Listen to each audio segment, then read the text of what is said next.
guys, welcome back to my channel. Welcome to my channel if you're new. My name is Jazz, and for today's video I'm going to be taking you down memory lane and telling you guys all about my natural curly hair journey. I hope you guys enjoy this video. Make sure you like, comment, and subscribe, and let's get into the video. So this video will have photos so you can like keep track and you can see the actual progress. So this is my hair as of today. This is day 14 here. Today is actually my wash day, but I'm filming this video before I wash my hair, so it's like this is honestly not like the best representation of my hair, but like I said, there will be photos. So yeah, growing up I always really admired people who had curly hair. For the longest time I didn't know that I had curly hair naturally.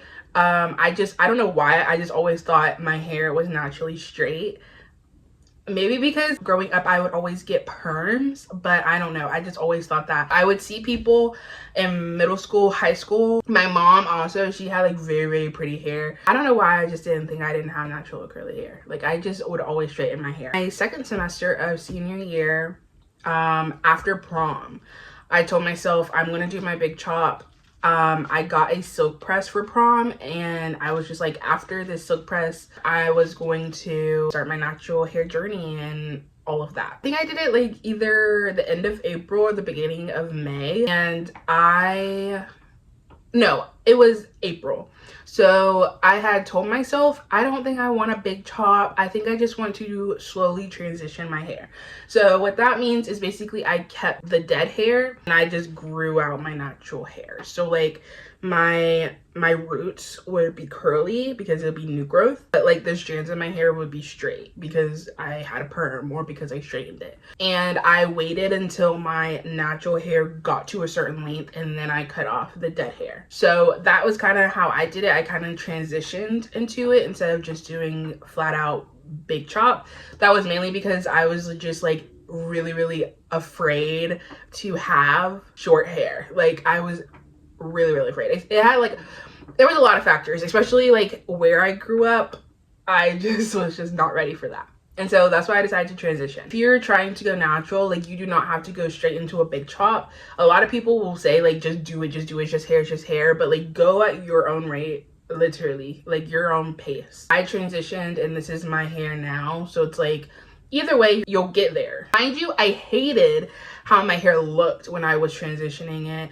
Like the fact that it's just like your hair is curly at the top and then it's just straight at the bottom is not a look. I'm afraid it's really just not a look, but I was committed. I did that, and then May, right before my graduation, I decided I was gonna cut off all the dead hair and just have my natural curly hair, and that's exactly what I did. This was 2019, by the way. So after I did that, this is where I kind of just like doing this, what I'm about to explain to you guys, made me getting to my goal longer. My natural hair goal is just for my natural hair to be healthy and for it to be a certain like length. What I did right after that, right before my graduation, is I dyed my hair, and this started the of dyeing. I dyed my hair jet black for graduation, and then I was just taking care of my hair. I used to do the LOC method, the LCO method, for like the longest time. I did that maybe for like the first 2 years of my natural hair journey. I don't do that anymore. And so then December comes around and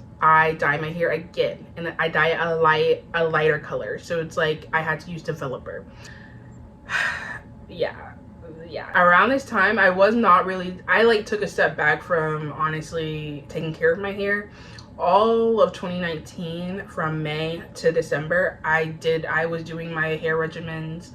I was doing my washes. At that time I washed my hair every 2 weeks. Honestly, my methods during that time were not the best. I did not know anything about my hair. I just wanted it to be like the quickest, the fastest way, and that got me nowhere. Fast forward to like March, April of 2020, I dyed my hair again. So 2020, I dyed my hair probably, I think 3 or 4 different times, and one of those times I bleached it.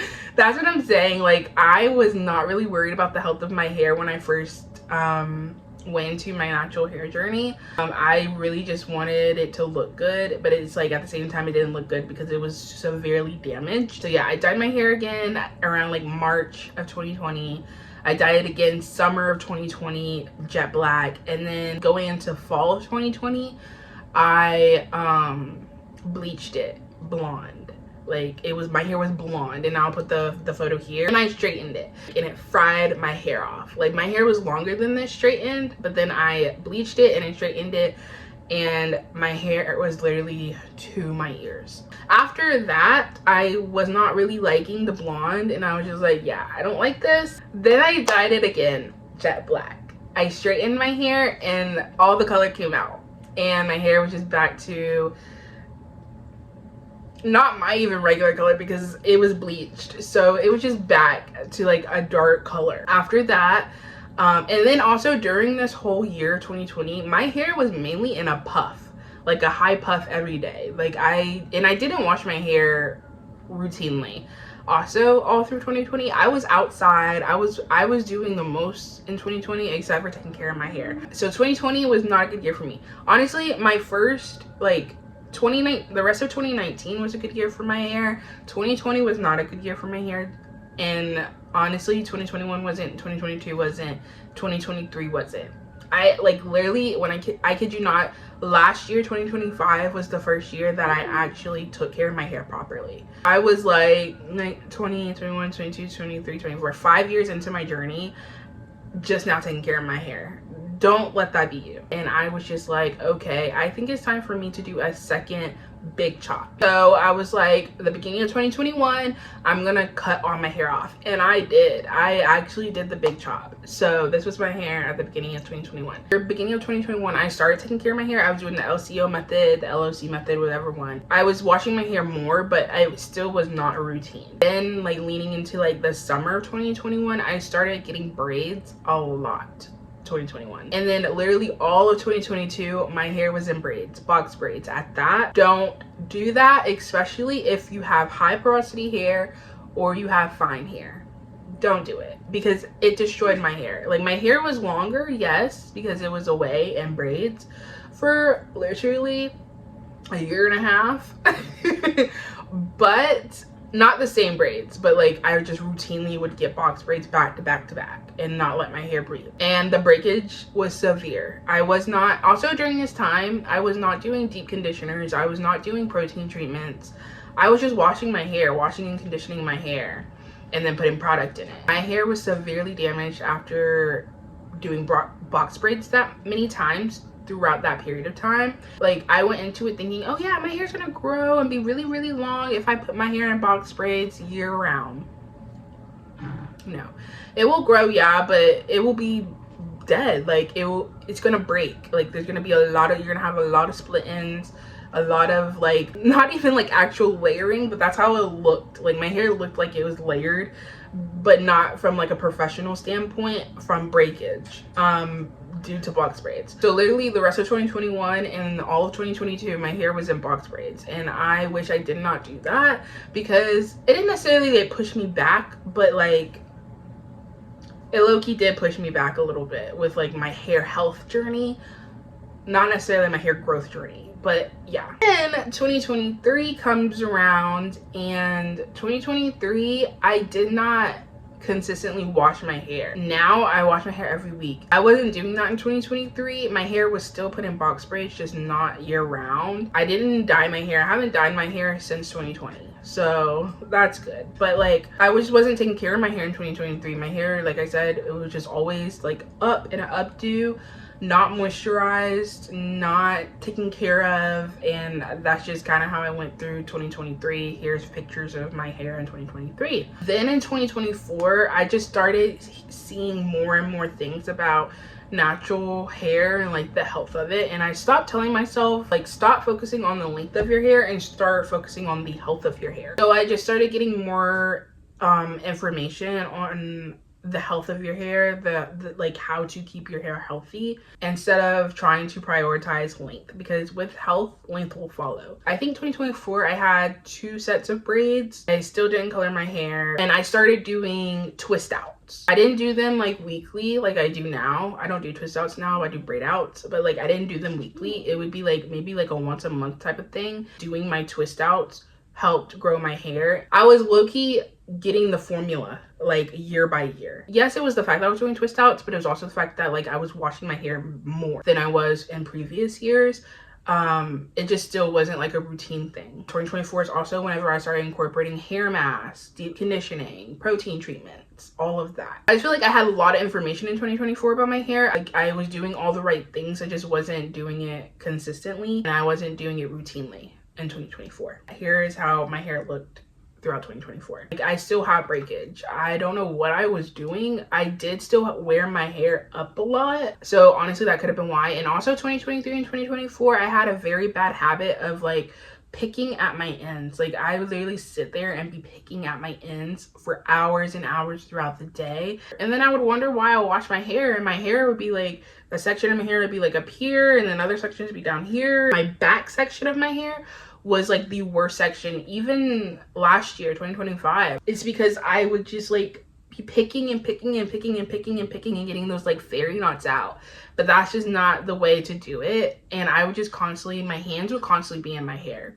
Like I would just constantly be picking at my hair. So it's like, that's how I got a lot of breakage, is constantly picking out my hair. When my hair had a knot or like a fairy knot, I would just pull it apart. I would not try to like wet it, break it up, anything. I would just rip, neck. I did that a lot. So then we get into 2025. In 2025 I was just like, okay, I'm so tired of like not reaching my hair goals. I'm so tired of my hair, not liking my hair because I'm not taking care of my hair. And I was just like, let me get all the information I've gathered and let me come up with a routine and a plan. So in March of 2025 I was just like, okay, here's what we're gonna do. I'm going to not get as many box braids throughout the year. I'm going to wash my hair every single week. I'm going to do a wash and go. I'm going to do a twist out every single week. I'm going to make sure I wear my bonnet every single night. And I'm going to make sure I cut my ends every 4 weeks. I'm going to make sure I deep condition every week. I'm going to make sure I pre-poo my hair every time before I wash my hair. And I'm going to make sure I routinely do my protein treatments when needed. Those are all the things I said I was going to do in 2025. And that's exactly what I did. And right whenever I did that, I started seeing results. 2025 was the first year I feel like my hair has thrived. I cannot wait until it's been like 5 years down the line of March 2025, because like that is really truly whenever I started taking care of my hair and whenever I had the most growth in my hair and health in my hair to this day. And so yeah, I started incorporating all of that and doing all of that from March to December of 2025. This is what my hair looked like in March when I did my first wash and go after incorporating this routine. This is the back of my hair and how it looked.